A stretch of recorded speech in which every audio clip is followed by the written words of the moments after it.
welcome to Pre-Licensed Corner Live on this beautiful November afternoon. We're so glad to have you all here and attending this really amazing live. I'm so excited for today to learn myself as well, but also excited to offer this awesome conversation to all of our members and non-members. As I know, this topic around money matters, especially for MFTs and especially in this year, is so valuable. And I know what we learn here is going to be incredibly beneficial for us throughout our careers. So I'm so excited to have our special guest, Lindsay Bryan Podvin, on our Pre-Licensed Corner Live today. So first, we're just going to go through a few little housekeeping items as well before we get started. So if you're new and this is your first Pre-Licensed Corner Live, we've been doing these trainings throughout the past few months, monthly on different topics that we feel like would really serve you as pre-licensed MFTs. And as you can see, if you're new, there's like a screen that we have a chat box and a Q&A.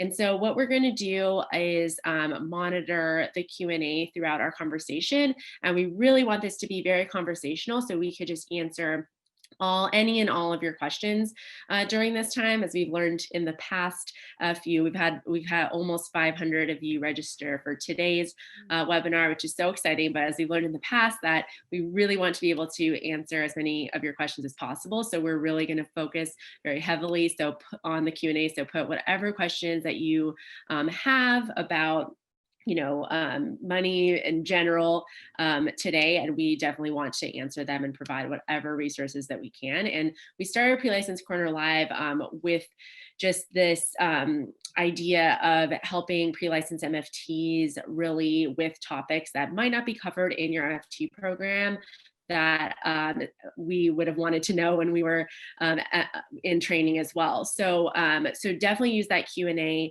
button, and we can kind of monitor those questions as well.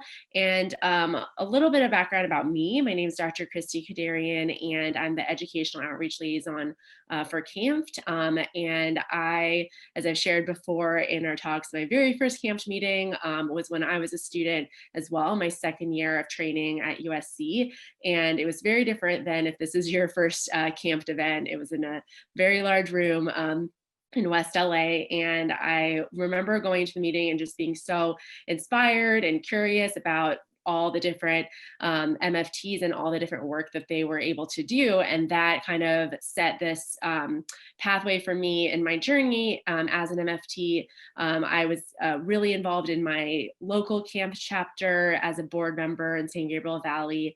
And I also got my first job opportunity through CAMP networking. So CAMP has kind of been a really integral part of my journey as an MFT. And since then, I've really developed my career in many different ways in the arena of mental health. So I was a director of marketing for a few different eating disorder treatment programs, been a professional matchmaker for eHarmony and Match.com, and now also have my own business in consulting with therapists and date coaching and therapy, as well as my position here at CAMP. So I'm really a firm believer in that we can do so much with our degrees as MFTs. And I really hope kind of in this conversation, we can talk more about that as well. But I really believe that my membership in CAMP and all the benefits that I've received from that have really been integral to my journey and kind of creating my career in the way that I would like it to be. And so I really hope that that kind of gives you some background as well as inspires you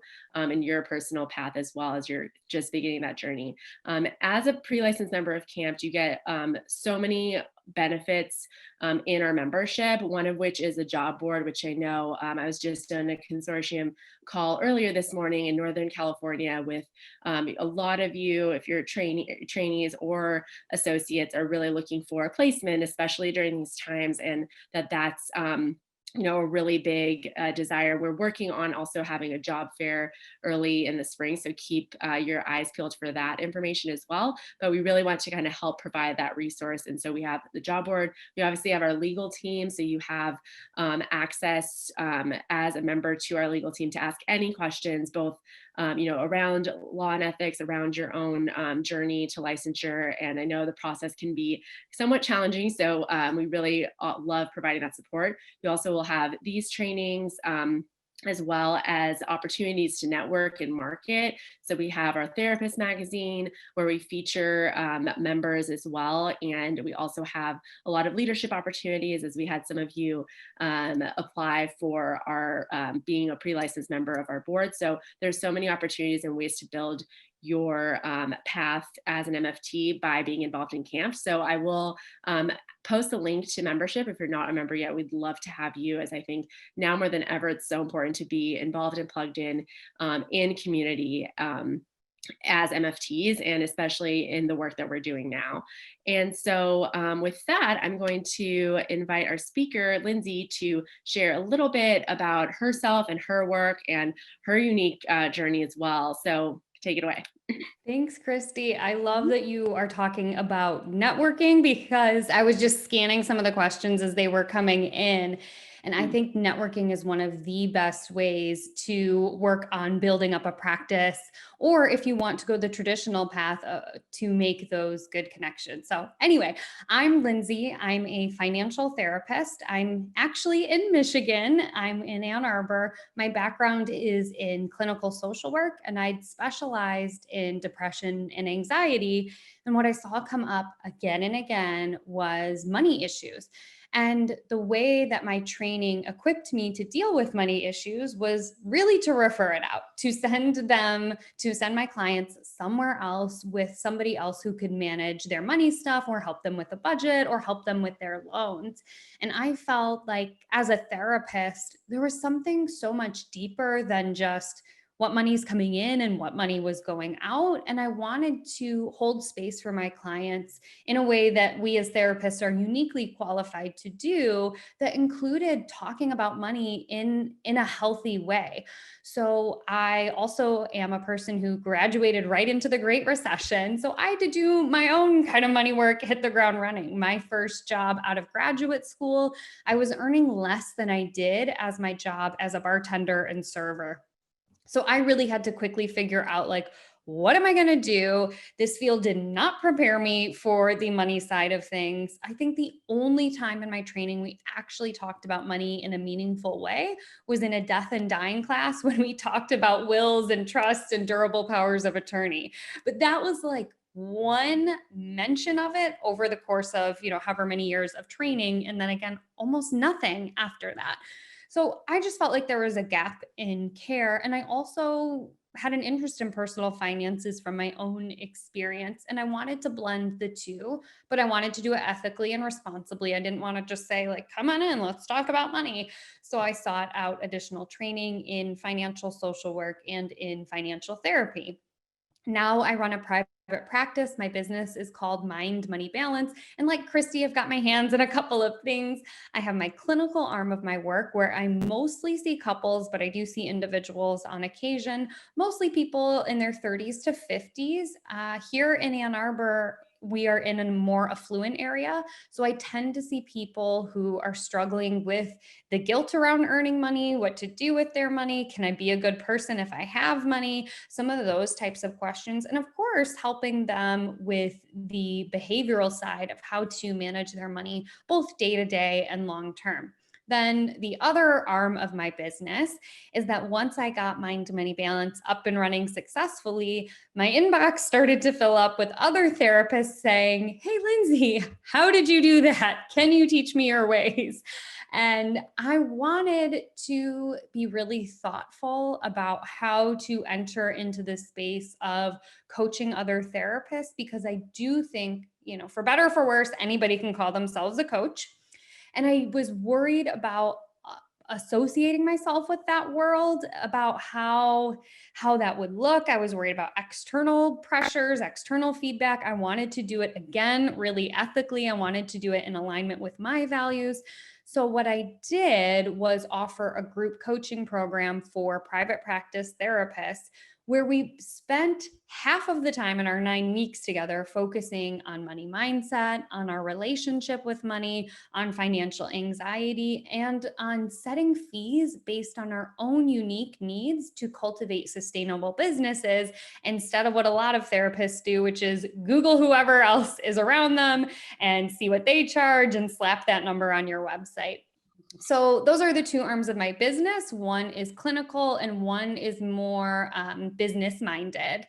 So that's a little bit about me and what I do. Other things that I do within the world of Mind Money Balance, I run an Instagram account. I have a podcast of the same name.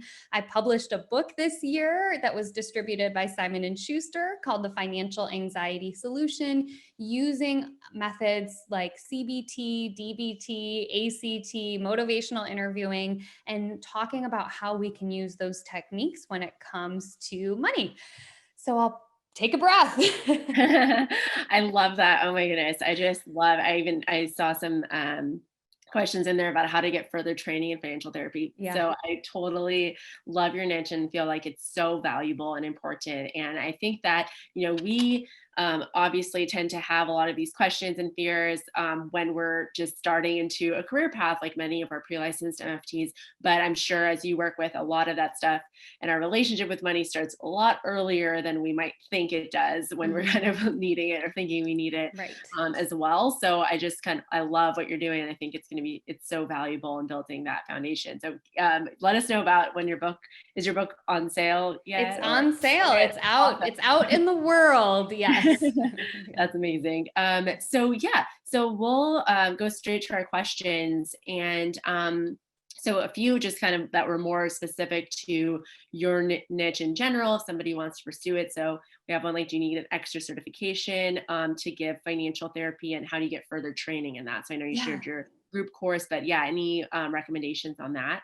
Yeah, great question. So first disclaimer, I'm not an affiliate for any of these places. I am not, what's the word? What's the disclaimer word that we're supposed to use, Christy, when we do any presentation?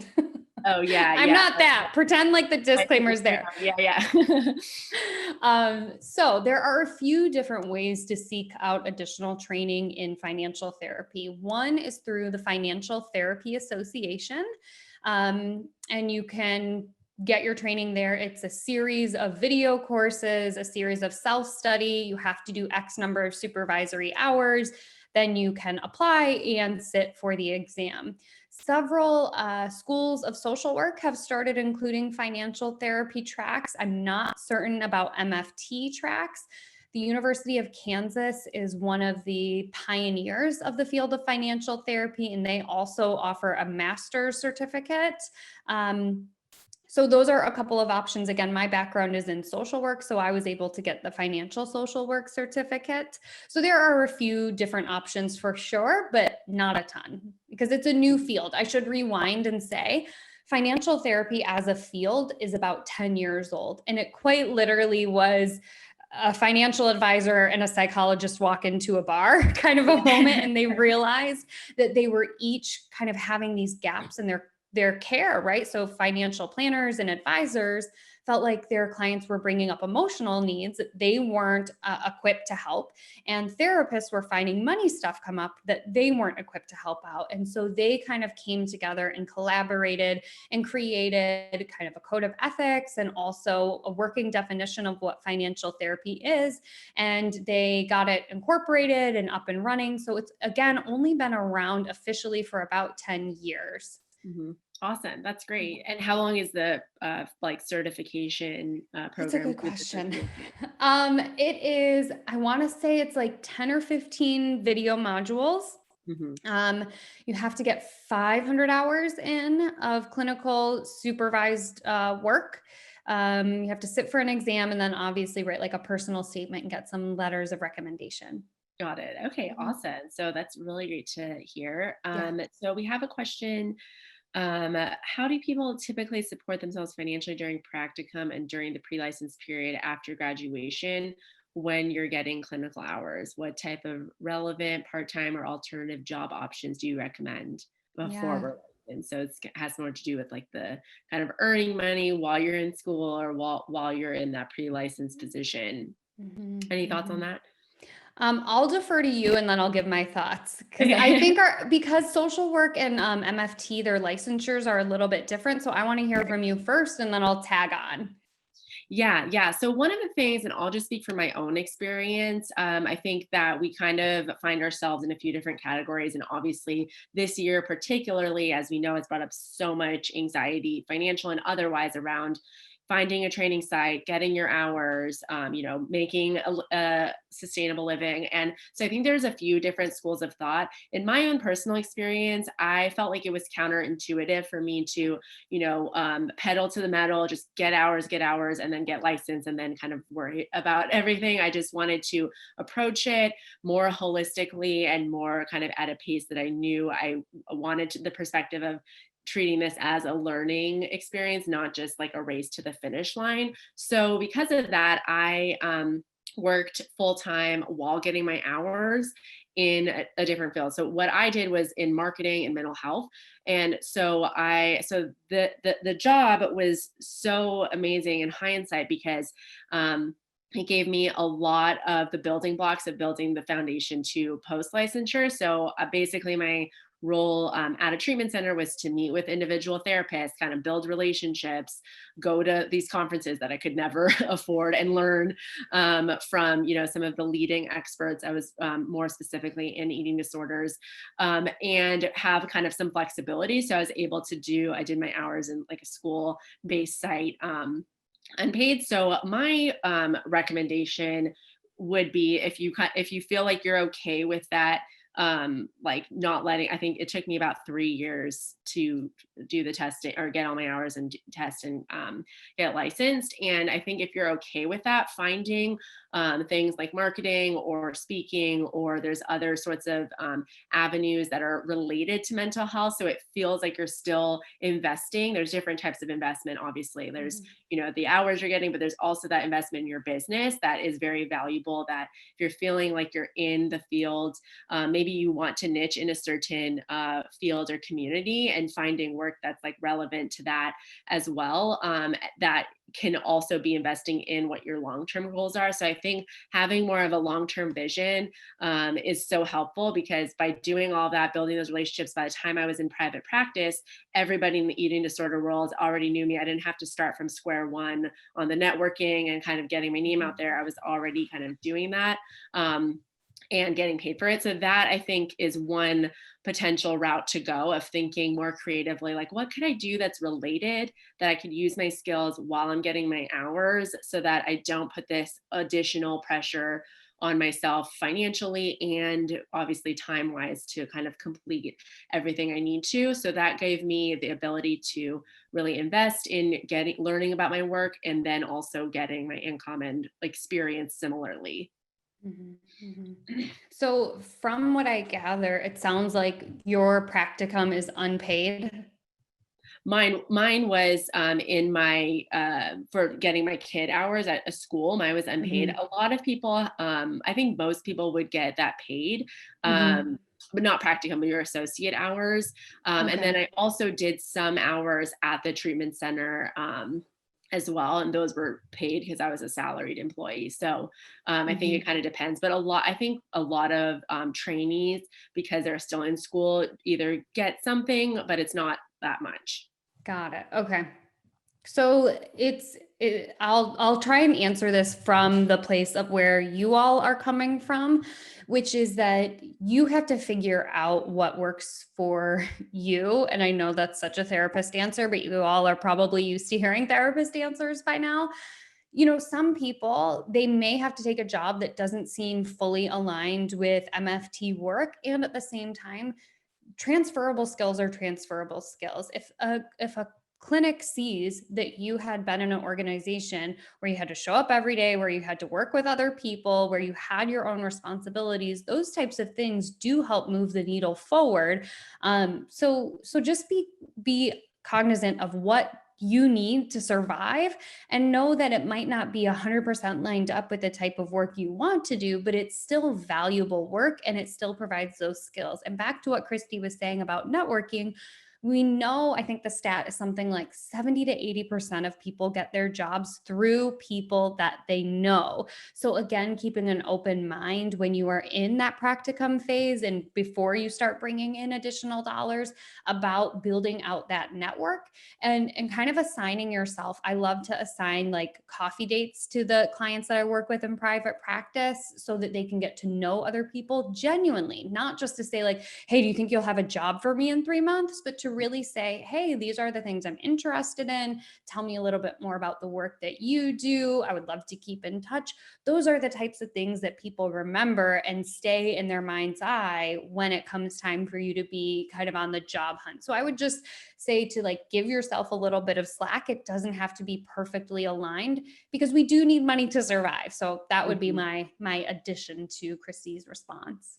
Yeah, yeah, I love that. And I think people, especially if you're trying to go the route of like private practice or being an entrepreneur, I think we really often are so focused on developing those clinical skills. And then what I see happen so frequently is then you get licensed and you're like, oh, wait, I need to build a business. And we don't really have those business Yes. building skills. And then you kind of have to start, start all over again and then feel that financial pressure all over again. So if you're building skills in general and building that network, I think the average is to make profit in any business, it's like 5 years. You have to be in it in 5 years. So if you kind of view this time to build, if that's kind of the trajectory that you want to go, Mhm. and building those skills in whatever way possible, even if it's not clinical, then that could be really beneficial to you, and view that as business building while you're building the clinical skills Mhm. too. Mhm. Um, so, okay, let's see. What other questions do we have?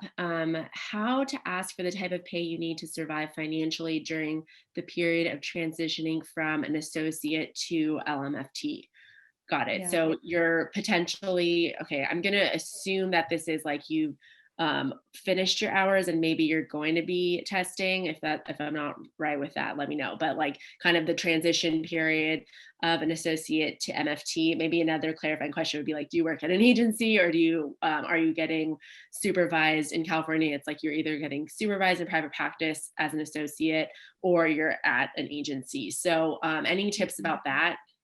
Yeah, I think one thing to think about is that it's more expensive for an agency to hire somebody new and bring them on board, get them onboarded, to train them, to get them up and running than it is to have somebody who's already ready to go. So use that leverage to your advantage if you're planning on staying at that particular agency to say, look, I'm not going to leave once I sit for my test or once I get my hours in. I'm planning on staying. And when they have that ability, knowing that you will be ready to go as soon as you pass go and pass that test, that is an asset for them to have. And it also gives them the ability to say, if we know we're investing in their additional training, they're going to stay with us for a couple of years. Now, you don't have to like sign your name on the dotted line that you're going to be with them for a decade, but I do think it's reasonable to say, like, look, if I commit essentially to staying with you guys for a year or two, how can we work on increasing my pay in the meantime? One thing that I think is important when negotiating any type of salary is to really know what the market value pays and know what your skill sets are. Because here's the thing, going into a supervisor and saying, hey, my rent increased, I really need a raise, that's not going to cut it. Rather than say, oh, I bought a new car, or you know what, we adopted a cat, now I need this extra money, that doesn't really play into the value that you are bringing to that job. So first kind of get a sense of what other people are paying in the area. Doesn't mean you have to be, at the middle at that median number, but it gives you an idea of what is a reasonable expectation. And then also take a look at what are the things that you are bringing to the organization. Have you sat in on specific trainings that help to qualify you a little bit further in a specific modality? Are you volunteering to help out with new AMFTs as they kind of come on board? Are you helping to provide some mentorship? Like, what are the things that you are doing specifically that helps them there that you can use to leverage your pay?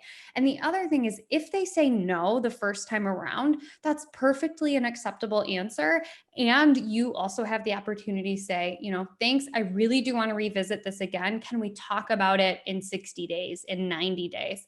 Because oftentimes first of all, we're not taught how to negotiate, of course, but so much money is left on the table because we don't negotiate. And oftentimes our supervisors also are anxious about money. They're also uncomfortable about money. They might not know what a number is that they can pay you. They may need some time to get back to you. So also be okay kind of offering in that wiggle room. So it's hard to say you should be making X dollars per hour or X dollars annually. Take a look at the market rate value. You might be getting paid differently in the Bay Area than you would in San Diego area. It just depends on where you are physically located, what your potential specialty is, and what other things you're bringing into that organization.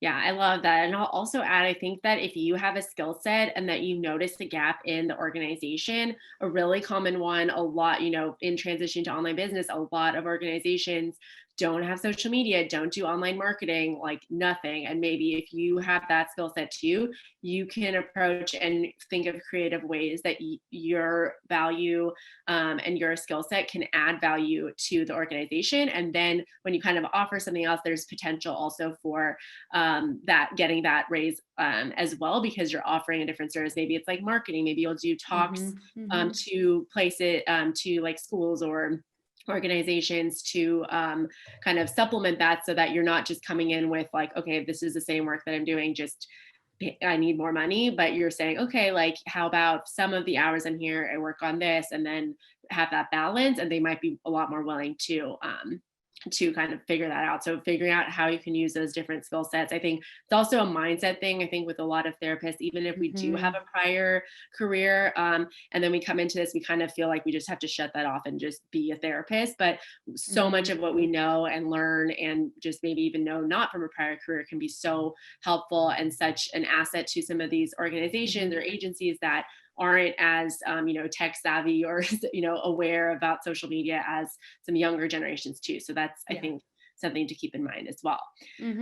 Okay, so how to start thinking about money differently as a trainee and even passive income while in practicum. So that money mindset, this is your specialty. So even when you're not making money, how can you start thinking of it differently? Yeah. First of all, I think it's important to acknowledge that you're already starting to think about money. I think it's really important. There's so many different things I could say about this question because this is like what I do.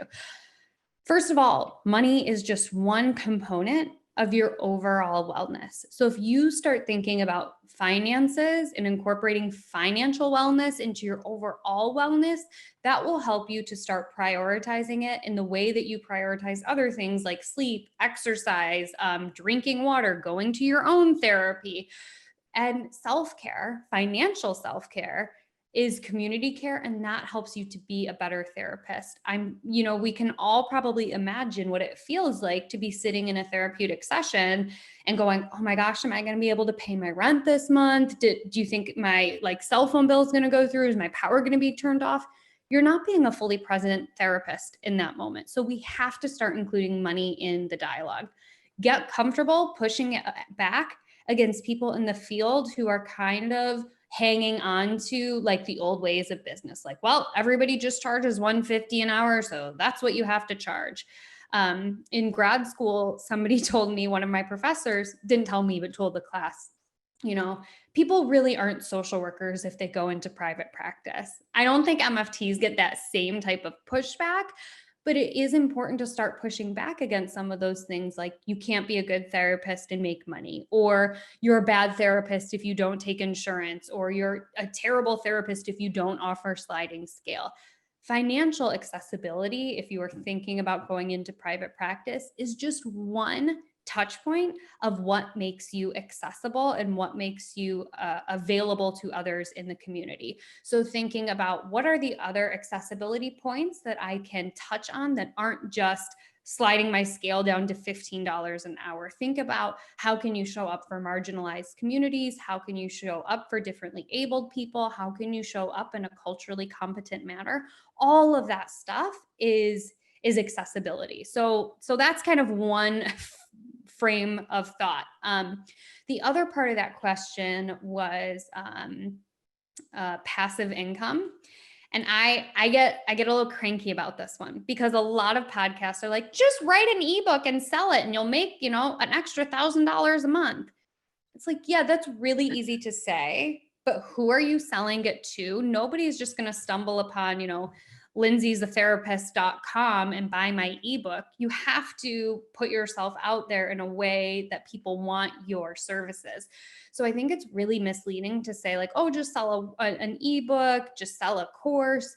You have to also build up a brand, so to speak, in order for people to buy from you. In my mind, the only type of like really truly passive income is interest on investments. Even if like I have a course that's like kind of out there selling in the world, doing its thing, but it was not passive. I ran it live half a dozen times. I worked out the kinks. I had an audience already. I had feedback on what worked and what didn't. And now, yes, it's like making me money, but it's not enough to like, I can't quit my day job. So I think it's really easy for a lot of online coaches to peddle this idea of passive income without thinking about the work up front that you need in order to do it. So that's just a little thing I would plug there. So Yeah, I love that. I think that's so true. I've just developed a few courses myself, and I'm like, this might be the least passive. It technically totally. this is like a lot of work, I but want to know somebody. yeah, it Yes. shifts, but I think I really like what you said too, and that's kind of one of the components I think is so important to keep in mind, that we can still have that mindset of accessibility, but we just kind of show up in a different way with different audiences. Accessibility doesn't mean that you have to charge $45 an hour throughout your Right. entire Right. career. Right. It just means that we have to start thinking creatively about what we have to offer, and especially in the online space, like you said, kind of building a niche, building a brand based on your personality, your passions, and your training, that then can potentially kind of help you. Maybe you have like a talk that you do, a master class, a group, like it gives people different access points. If they can't afford, one-on-one services, they could potentially get some information. And so this is potentially the direction. Obviously, like as a trainee, there's different, and associate, there's different legal and ethical things to keep in mind. But this Right. kind of helps us to create this mindset that being a therapist doesn't just necessarily mean one-on-one work, and that's the Mm-hmm. only way that you could build your income Mm-hmm. is by charging. There's always a limit to that. There's a ceiling to Yeah. thinking that way. Like even if you're in private practice and if you charge $500 an hour, there's still like a limit to what that looks like. Right. People see what Exactly. types of people. So I think that's a larger conversation in our field that we want to think about, of like, okay, so the only way that we can make money is seeing these super wealthy people that we can charge so much money for. And I think that we have to shift that gap to like, either you're in an agency helping people or you're only working with this certain Mm-hmm. socioeconomic status. I think we should all start kind of having that conversation, Yeah. and as students start thinking about that too, even when you're in those, as a trainee. I know I worked in so many different settings, and so start thinking about, okay, what are the like needs. Maybe there are certain classes that at a certain socioeconomic space or a certain cultural group, like they would really benefit from that, and maybe there's something you could create at a low price point that can offer some education. It's not necessarily therapy, but it's something that could be really helpful to meet some needs. So even Yeah. when you're in those settings, start thinking that way Yeah. too. Okay, so is it wise to consider refinancing student loans? That I'm going to give another therapist Yes, answer, that's which what is I that depends. Mhm. My disclaimer this time around is I'm not a financial advisor. I'm not a lawyer. Double check with all your people before doing these things. So Mhm. maybe. Yeah. And what we just learned with our new president elect is that they have a plan to forgive $10,000 of student loans for every year of service that you do in a public agency. So that could be a community mental health setting, that could be a public school, that could be a hospital setting. So I would like be cautious about refinancing in this very second, Plus right now, federal student loans are at a nice old 0 interest rate, tentatively right now until January of 21. And again, that may be extended with coronavirus. So it's tempting to refinance right now because mortgage interest rates are much lower, but let's remember that student finance rates are not necessarily tied to mortgage rates. So I would take a look at a few things for your particular trajectory. And when it comes to your student loans, first kind of thinking about what are the reasons that you want to pay it down quickly. Is it that you want to buy a house? Is it that you want to move? Is it that the idea of debt just feels uncomfortable for you? And then also thinking about your career plan. Do you want to go immediately into private practice? If so, then you're probably going to have to pay down those student loans on your own. If you're comfortable working for 3 to 5 years in a more public agency, then you've got a good chance that these loans are going to get wiped out. So I think it's worth kind of hitting pause just for the moment until we kind of see how these new policies unfold, especially again, because we have at least a couple more months where we're not being charged interest on our student loan. So I know that's a therapist answer, but I hope that helps you kind of dig into some additional reasons before you refinance. Yeah, I think that's super helpful. Thanks for kind of putting that into perspective too.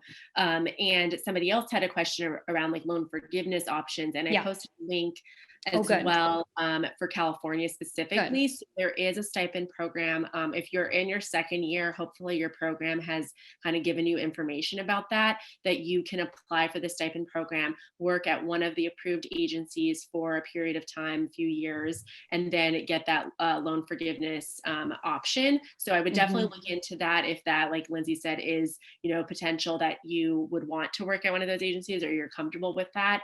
I think that that's a really good option that a lot of people Yeah. take on if that feels really overwhelming. And then sometimes you also get your hours or more quickly at some agencies versus some private practice when you have to do a lot of the leg work and maybe not get those clients like right away Mhm. in that time period. So that might be a good option to keep in mind. And you can look at that link, and hopefully your practicum directors or someone at this school is talking to you more specifically about that application. It's once you apply, it gets reviewed by the consortium and awarded. And I think it's usually a few hundred people that get awarded that in the different regions in California. Yes. So that's Mhm. definitely a good option if you're considering if you were considering kind of what your repayment looks like or forgiveness looks like. Okay, let's see what other questions we have. These are great questions, so I really appreciate you. We have you asking them. I have a few around like setting fee as an associate and a new license. I know this is going to be like another answer, but any thoughts about kind of how or the process around that? Obviously, also in California, depending on where you are in California, and around the country might be a lot different. But any thoughts about kind of how you come about setting a fee as an associate or a newly licensed therapist? So it would be helpful for me if you can differentiate the two, because again, licensure is so different. Even here in Michigan, for my friends who are Mhm. MFTs and who have different licensures than me, there Yeah. are certain caps that different people have. So if I have a little bit more context, then I can better answer that. Yeah. So associate is somebody that's finished their school, but they're in the process of Mhm. getting their hours. And then they Okay. could also still be an associate if they've finished all their hours, but they haven't yet sat and taken the test. Got it. So it could be, and that's a pretty varied. I think it would be a little bit different if you're just newly Got became it. an associate versus if you have Mhm. you're almost there and then newly Mhm. licensed, obviously And licensed, but so here in Michigan, for like our version of the associate, it's insurance companies are picky about it. Can you be on insurance panels as an associate or no in um, California? yeah, I think it depends Yeah. on so yeah, I think no, Okay. most I Okay. have to double check that. Does No, anyone? that's perfect. That gives me some context. So one thing to consider is that yes, your education and yes, the hours that you put in help to qualify you as a therapist to Mhm, charge a certain rate. mhm, And what research shows us again and again and again is you can have a laundry list of credentials behind your name, but at the end of the day, if you don't click with your client or with the family that you're working with, they won't make progress. And it's no Mhm. fault to you, it's no fault to them. That's just the reality, is that relationships are the most important component in making behavior change and making, mindset shifts, all of that stuff. So, Mhm. I want for you, whether you're an associate or whether you're almost to that fully licensure piece, to really think about who you're the best fit for and why it would be beneficial for clients who you're the best fit for to work with you specifically, instead of a generalist who's in, not to age shame, in their 60s, right? Mhm. What is different about you and the way that you show up in the world? And why would a parent, why would an individual, why would a couple come to you specifically? From there, that can help you feel more comfortable and confident raising your fees,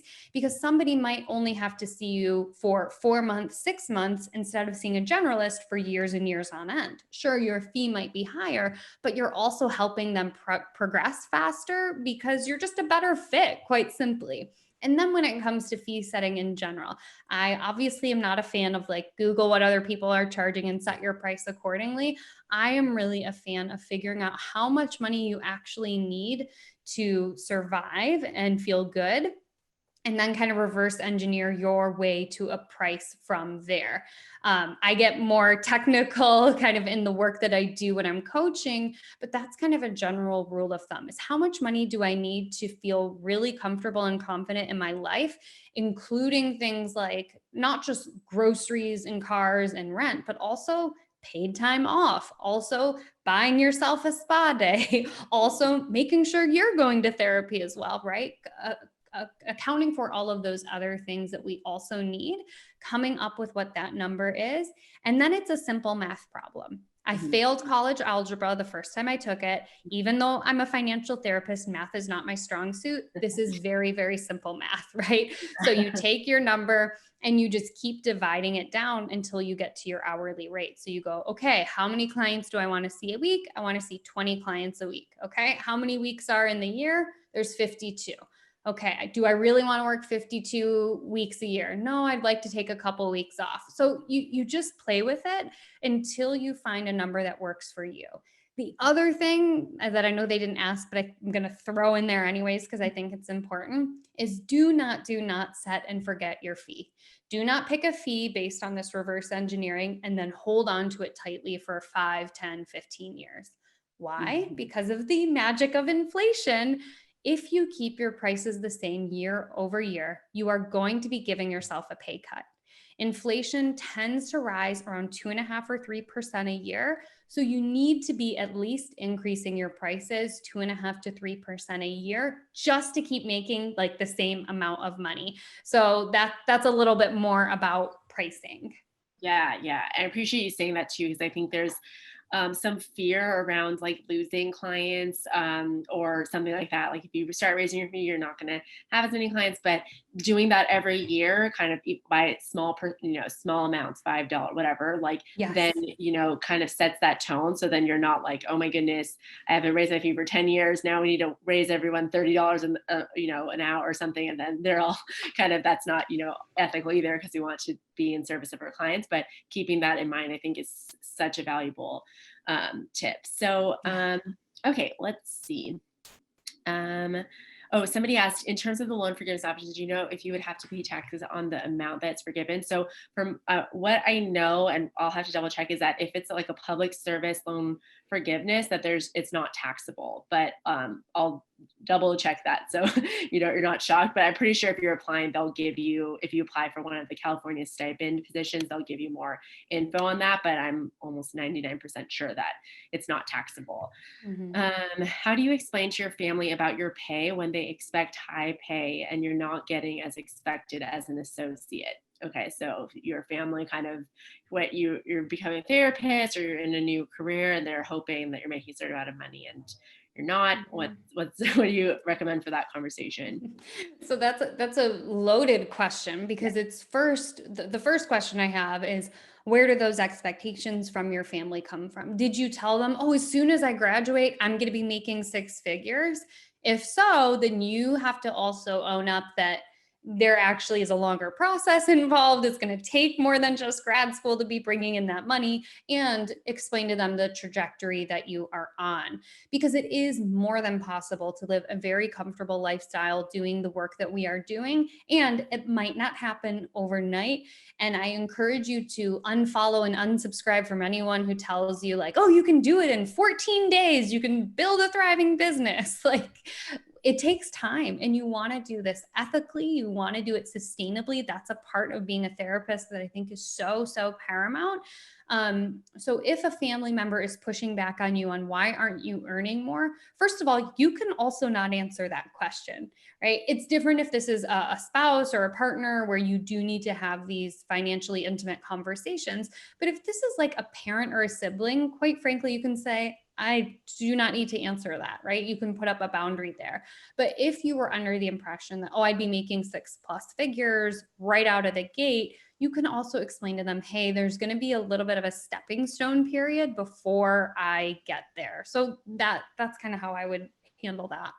Yeah, I like that a lot. I think it's about expectations. And I think also something that's kind of like a stigma, and I believe like a negative mindset around the therapy field in general, is thinking Mm-hmm. that we shouldn't want to earn money if we're becoming a therapist, or there's Yeah. something about like, oh, you didn't go into this field if you wanted to like earn money or make it big or Mm-hmm. whatever. And I Mm-hmm. think that that kind of does a disservice to the value that we offer, as well as kind of creating that like guilt, which Yeah. you probably have more expertise around, but kind of creating that like money shame or anxiety around like, Mm-hmm. you are making money, what does that mean about you as a therapist, or you're Mm-hmm. like greedy, or I don't know, like Mm-hmm. what some of those things are. So I think that that's kind of also an important conversation of like, what are some of the assumptions that family members or you might have had in like, oh, once I'm in private practice, then I'm gonna, make it big or something like that, and kind of thinking more about what that looks like. And I think once we Mm-hmm. as a field kind of up that bar, it's going to be a lot easier for that to trickle down to Right. associates getting paid more and training, so we kind of have to do that work and have these conversations, and not just say, okay, well, this is what everyone told, this is the truth or whatever. This is what everyone Mm-hmm. Mm-hmm. says. So I think Mm-hmm. that's an important thing to think of too. Yeah. Okay, so let's see. Okay, yeah, and the link is for the student loan forgiveness is in the chat box, so it's not in the Mm-hmm. Q&A, just FYI. And then you can ask your school more. They should be part of the consortium, and you can ask your school specifically about, they usually do like an information, some information about that. Okay.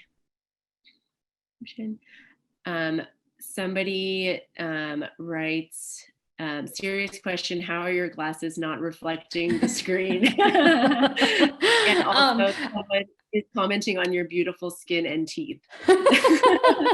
Thank you. Yeah. My glasses are not reflecting because it's Michigan and it means it's gray from November to April.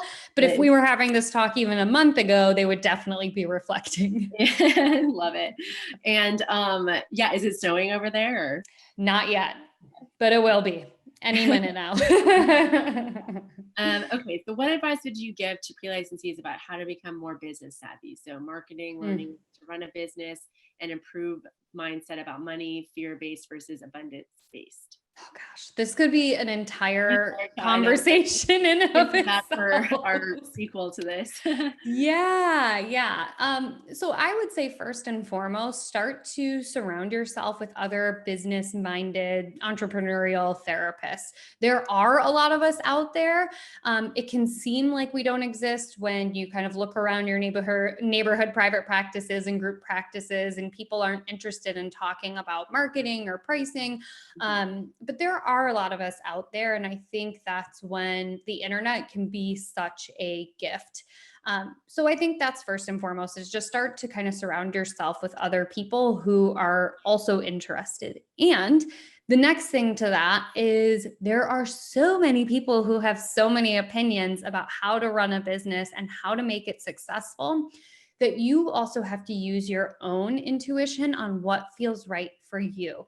Because a lot of the methods that are out there, as I mentioned earlier, I get a little like queasy when I think about like the coaching world, even though I do coaching, a lot of those methods out there will not feel good for you as a therapist. So really use your own intuition and what aligns with your ethics as you build out your business. I love somebody put abundance practice building. That's Allison Puryear. She's got a wonderful podcast about that stuff. If you're specifically interested in money, obviously my podcast, we talk, this whole season is all about therapists and money. But the other person is Tiffany McLean. She has a podcast called The Money Sessions, where she talks specifically about how people went from charging, $120 an hour to $200 an hour, and what was involved in that. And then the other one that comes to mind, actually, there's two that come to mind: Practice of the Practice with Joe Sanok, and Modern Therapist Survival Guide with Kate Vernoy and Kurt Wildhelm. And I can email these all to Christy, but those are some. If you're a podcast person, almost all of them have corresponding websites. I'm not a Facebook person, but I know there are a handful of groups there. Clinicians of Color in Private Practice is a popular one. Private Practice Startup is a popular one. There's a couple others. So there are plenty of different opportunities to get information and give yourself a break. I was just talking to a friend of mine who runs the account, The Entrepreneurial Therapist, and what she did was, pre-COVID days, she used her commute to listen to podcasts. And so she's like, I got about a half hour, an hour each day of business savviness in without it totally consuming my life. She also recommends for people who are in school or who are getting their hours to set aside like 2 to 4 hours a week to work on business stuff, so that when you are fully licensed or when you're out of school, you have a nice solid business foundation. Yeah, I love that. Those are such great tips. And we'll be sending a follow-up email, also the recording for everybody that wasn't able to attend live, with some of these links and resources, as well as links to Lindsay. So stay tuned and keep your eye out for those as well. Another question in here, what sorts of questions do clients bring you around money? Great question. So I would say, again, my population is just shaped by where I'm at. But what I tend to get is people who are like, look, I can't stick to this thing, or I've tried this thing. The kind of thoughts and feelings that come up are guilt and shame and anxiety when it comes to money. I can't stick to a budget, so I must be bad at money.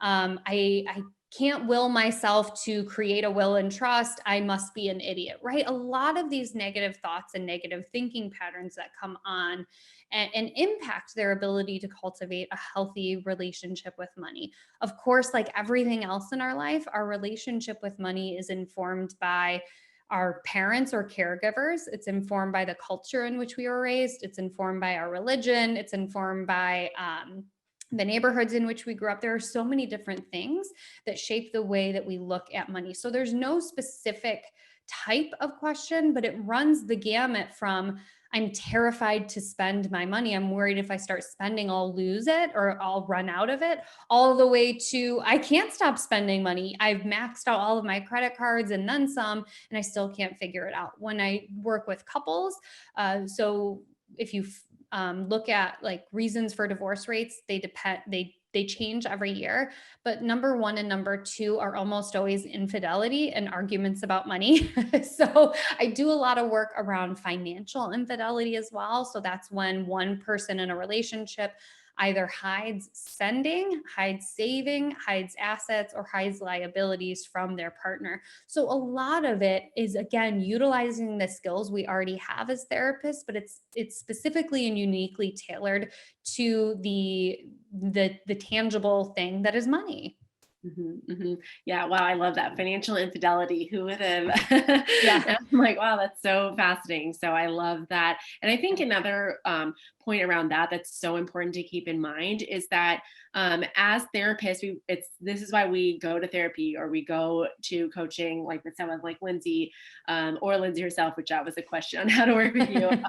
Is because we are really our best tool. And if we have those places that we're clogged, or there's those really on the surface triggers that can really come up in the therapeutic relationship and be a block clinically, that's so important for us to work through that stuff, process it, bring that stuff to awareness. Obviously, we're never going to be, perfect in any way as therapists, but to be that person that's working through those things, so you don't have those blind spots that then can really be that place where, oh, okay, we both agreed to not talk about this because you don't feel comfortable talking about it as a therapist, and then when they bring it up, you kind of clench up. That's a really big trigger, that this is something to talk about in supervision, to talk about in your own therapy, and work through that as well, so that you can be in service to your clients. So as we talk about this and talk about learning and how to who to learn from, how to get this information, both as a clinician and as an entrepreneur or business person,